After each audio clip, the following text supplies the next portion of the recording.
ஒரு அழகான பச்சை காடின் அருகே ஒரு சின்ன கிராமம் இருந்தது.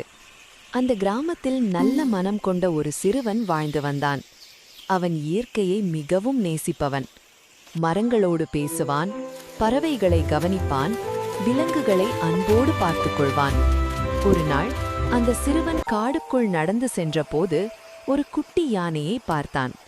அந்த யானை பயந்து தனியாக நின்று கொண்டிருந்தது. அதன் அம்மா யானை எங்கே என்று தெரியாமல் அது சோகமாக இருந்தது. சிறுவன் பயப்படவில்லை. அவன் மெதுவாக அருகே சென்று அந்த குட்டி யானைக்கு தண்ணீர் கொடுத்தான். மரத்திலிருந்து பழங்களை எடுத்து வைத்தான். அந்த நிமிடத்திலிருந்து சிறுவனுக்கும் குட்டி யானைக்கும் ஒரு அழகான நட்பு பிறந்தது. நாட்கள் சென்றன. ஒரு நாள் கிராமத்துக்குள் பெரிய பிரச்சனை வந்தது. காட்டிலிருந்து வரும் நீர்வழி அடைஞ்சு போனதால் கிராமத்துக்கு தண்ணீர் வரவில்லை. மக்கள் கவலையில் இருந்தார்கள். அப்போது சிறுவனுக்கு ஒரு யோசனை வந்தது. அவன் குட்டி யானையுடன் காடுக்குள் சென்றான்.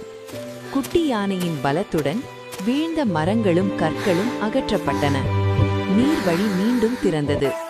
சிறிது நேரத்தில் குளிர்ந்த சுத்தமான நீர் மீண்டும் கிராமத்துக்குள் வந்தது. மக்கள் எல்லோரும் மகிழ்ந்தார்கள். இந்த கதையில் நாம் என்ன கற்றுக்கொள்கிறோம்? நண்புத்துவம்